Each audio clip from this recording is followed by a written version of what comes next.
10 साल तक जेल और 1 करोड़ का जुर्माना। बिहार सरकार की अफराद के खिलाफ लाई ऐसा कड़ा कानून। जानिए पूरी खबर विस्तार से, मगर उससे पहले प्यारे दर्शकों, आप सभी से एक छोटी सी गुजारिश है। अगर आप चैनल पर नए हैं तो अभी सब्सक्राइब कर लें। बता दें कि पेपर लीक और धांधली के खिलाफ नीतीश कुमार के नेतृत्व वाली बिहार सरकार नया कानून लाई है। यह विधेयक आज विधानसभा में पास हो गया। आइए जानते हैं विधेयक के बारे में खास बातें। बता दें, बिहार में जारी विधानसभा के सत्र में नीतीश कुमार की सरकार ने बड़ा कदम उठाया है। दरअसल बिहार सरकार राज्य में पेपर लीक और धांधली के खिलाफ विधेयक लाई है। इस विधेयक को कल बुधवार को ही विधानसभा में पेश किया गया और ये सदन में पास भी हो गया। विधेयक में पेपर लीक या धांधली में शामिल दोषियों के खिलाफ कड़ी कानूनी कार्रवाई के प्रावधान दिए गए। जानकारी के मुताबिक पेपर लीक और धांधली पर लगाम लगाने के लिए बिहार की नीतीश सरकार विधानसभा में बिहार लोक परीक्षा विधेयक 2024 पेश करेगी। इस विधेयक में प्रावधान किया गया है कि पेपर लीक या इससे जुड़ी किसी भी गतिविधि में शामिल होने वाले इस कानून के तहत दोषी होंगे। दोषियों को 10 साल तक सजा और 1 करोड़ रुपए का जुर्माना लगेगा। इस कानून के अधीन सभी अपराध संज्ञेय एवं गैर जमानती होंगे। इससे पहले पेपर लीक पर लगाम लगाने के लिए हाल ही में केंद्र सरकार ने भी देश में एंटी पेपर लीक कानून लागू कर दिया है। इस कानून को लोक परीक्षा कानून 2024 यानी public examination prevention of unfair means act 2024 नाम दिया गया। पेपर लीक के दोषियों को 3 साल से 10 साल तक की सजा और 10 लाख रुपए से 1 करोड़ तक की जुर्माने का प्रावधान है। बता दें कि योगी सरकार ने हाल ही में उत्तर प्रदेश सार्वजनिक परीक्षा अध्यादेश 2024 लाने को मंजूरी दे दी। जानकारी के मुताबिक इसके तहत पेपर लीक में दोषी पाए जाने पर 2 साल से लेकर आजीवन कारावास की सजा दी जाएगी और 1 करोड़ रुपए तक का जुर्माना लगाया जाएगा। आप भी अवगत हैं कि पिछले कुछ दिनों से लगातार जो पूरे देश में विभिन्न परीक्षाओं से संबंधित मामले उजागर हो रहे थे, चाहे नियुक्ति का मामला हो या नामांकन का मामला हो, अलग अलग जो नियुक्ति प्राधिकरण है उनके द्वारा जो परीक्षाएं आयोजित की जाती हैं उनमें जो गड़बड़ियों की शिकायतें आने लगी, तो समझिए कि ये वाजिब रूप से देश की विधायिका और इस प्रदेश की विधायिका के लिए चिंता का विषय हुआ और सरकार ने इसको पूरी गंभीरता से लिया। प्रधानमंत्री जी ने भी सदन में घोषणा की थी कि इस तरह के गड़बड़ियों को रोकने के लिए हम सख्त कानून बनाएंगे। यहाँ भी मुख्यमंत्री जी ने इसकी घोषणा की थी कि हम लोग गड़बड़ी करने वालों के लिए सख्त कानून बनाएंगे। और महोदय, अभी इसी परिप्रेक्ष्य में जो एक से एक संवेदनशील मामला और सनसनीखेज मामला सामने आया है, नीट की परीक्षा में जो धांधली हुई है, बिहार में भी एक आध परीक्षाओं में गड़बड़ी की शिकायत मिली है। और जो हमें सूचना है महोदय कि पिछले दिनों में लगभग 16 राज्यों में 48 ऐसे मामले आए हैं कि इस तरह के परीक्षाओं में गड़बड़ी हुई।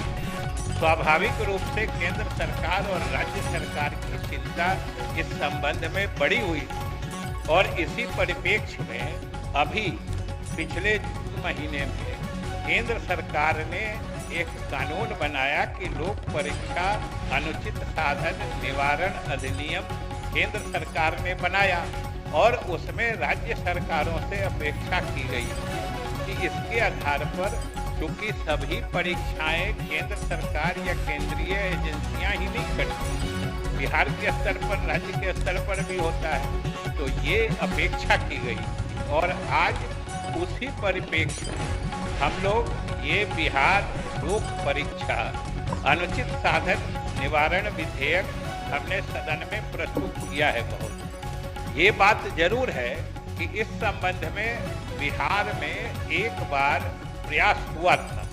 1981 में एक बार प्रयास किया गया था, जब जिस समय नकल करने की प्रवृत्ति बढ़ गई थी और लगातार इस तरह की बातें आ रही थी, तो उस समय में जो इन परीक्षाओं में अनुचित साधन निवारण के एक कानून आए थे, लेकिन वो कानून उतने प्रभावकारी या उतने सख्त नहीं थे, क्योंकि उसमें मात्र 6 महीने तक की सजा थी या 2000 रुपये तक की जुर्माना था। और धीरे धीरे वो कानून भी एक तरह से निष्प्रभावी हो गया था। ऐसे संदर्भ में जब केंद्र ने प्रधानमंत्री जी के नेतृत्व में पूरे देश में लागू होने वाला लोक परीक्षा अनुचित साधन निवारण अधिनियम बना दिया है, 2 फरवरी में संसद ने उसका अधिनियमीकरण कर दिया है, इनेक्टमेंट हो गया है।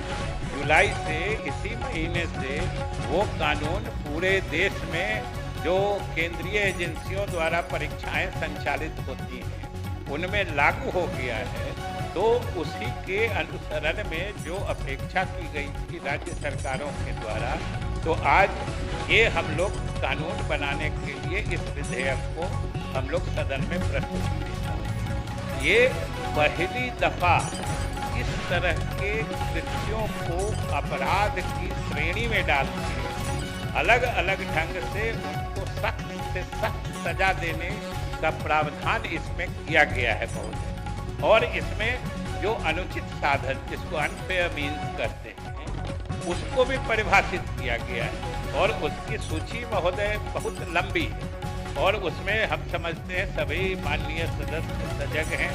जो बिल की कॉपी दी गई है उसमें उसकी अनुसूची शामिल है कि ये कौन कौन से कृत्य जो अनुचित साधन माने जाएंगे, अनफेयर मीन्स माने जाएंगे।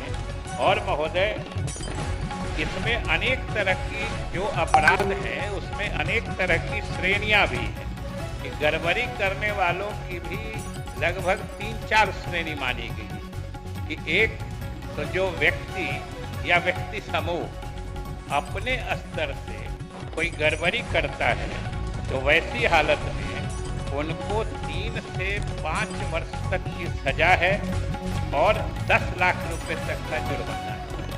तो ये जहाँ पहले बहुत कम था और उसका प्रभावी क्रियान्वयन भी नहीं हो रहा था, इस बार हम लोगों ने सख्त कानून बनाया है और इसे पूरी मुस्तैदी से लागू करने का सरकार प्रयास करना चाहती है जिससे कि इस तरह का ये कुकृत्य नहीं हो, क्योंकि इससे मेधावी छात्रों के भविष्य के साथ खिलवाड़ होता है। जो सही ईमानदार छात्र होते हैं, मेहनत करके पढ़ते हैं, उनके साथ नाइंसाफी होती है।